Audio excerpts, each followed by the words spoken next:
சேலத்தில் விஜய் பரப்புரை கூட்டத்தில் உயிரிழந்த சிராஜின் உடலை வாங்க மறுத்து அவருடைய உறவினர்கள் மாவட்ட ஆட்சியர் அலுவலகத்தை முற்றுகையிட்டு ஆர்ப்பாட்டத்தில் ஈடுபட்டனர். விவரங்களை நீரான்பை செய்தியாளர் திருமலை விவரம் என்ன? தேவப்பிரியன் சேலம் சிலநாயக்கன்பட்டி அருகே நேற்று தமிழக வெற்றி கழக தலைவர் விஜய் பங்கேற்ற நிர்வாகிகள் சந்திப்பு நிகழ்ச்சிக்கு வந்திருந்த மகாராஷ்டிரா மாநிலத்தைச் சேர்ந்த வெள்ளி தொழிலாளி சுராஜ் என்பவர் நேற்று மயங்கி விழுந்து உயிரிழந்தார். இந்நிலையில் இன்று சேலம் அரசு மருத்துவமனையில் அவரது உடல் பிரேத பரிசோதனை செய்யப்பட்ட நிலையில் அவரது உறவினர்கள் உரிய இழப்பீடு அவரது குடும்பத்தினருக்கு வழங்க வேண்டும் என்ற கோரிக்கையை வைத்து போராட்டத்தில் ஈடுபட்டு உடலை வாங்க மறுத்து போராட்டத்தில் ஈடுபட்டு வந்தனர்.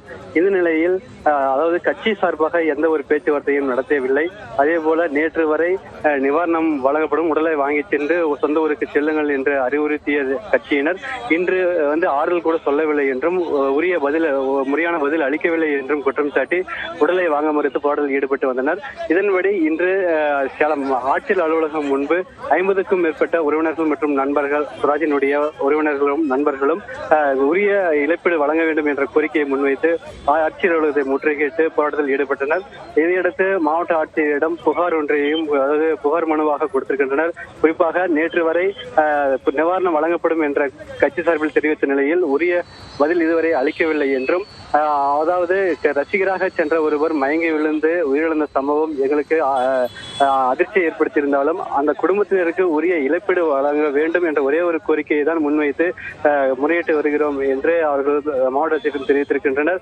ஆனால் கட்சி சார்பில் இதுவரை எந்த ஒரு தகவலும் அவர்கள் அளிக்கவில்லை என்றும், உரிய நிவாரணம் குடும்பத்தினருக்கு வழங்கவில்லை என்றால் உடலை வாங்க மாட்டோம் என்பதில் உறுதியாக இருப்பதாகவும் அவர் குறிப்பிட்டு தற்போது மாவட்ட ஆட்சியர் அலுவலகம் முன்பு அமர்ந்து தர்ணா போராட்டத்தில் ஈடுபட்டு வருகின்றனர். தேவப்பிரியன், இப்ப தாவேகா மாவட்ட நிர்வாகி இன்னைக்கு ஏதாவது முயற்சி எடுத்தாரா பேசுவதற்கோ, அல்லது தலைமை ஏதாவது கருத்து சொல்லியிருக்காங்களா இந்த விஷயத்துல? இப்ப யார் அங்க இருக்காங்க?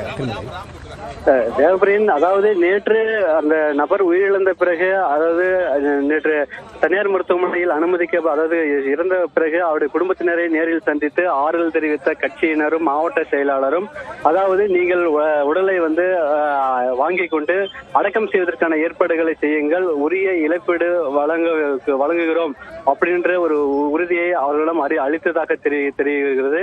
இந்த நிலையில் இன்று கட்சியின் சார்பில், அதாவது உடல் பிரேத பரிசோதனை நடந்த பிறகும் கூட எந்த ஒரு கட்சி நிர்வாகிகளும் கட்சி சம்பந்தப்பட்ட ஆட்களும் தங்களிடம் பேச்சுவார்த்தை நடத்தவில்லை என்பதே அவருடைய பிரதான குற்றச்சாட்டாக இருக்கிறது. தற்போது வரை நாங்கள் கோரிக்கை காலையிலிருந்து உடலை வாங்க மறுத்து நாங்கள் போராட்டத்தில் ஈடுபட்டு வருகின்ற சூழலில் தற்போது வரை கட்சி நிர்வாகிகள் யாரும் தங்களிடம் பேச்சுவார்த்தை நடத்தவில்லை என்றும், குடும்பத்தினருக்கு உரிய இழப்பீடு தருவதாக உறுதி அளிக்கவில்லை என்பதும் அவருடைய குற்றச்சாட்டாக இருக்கிறது.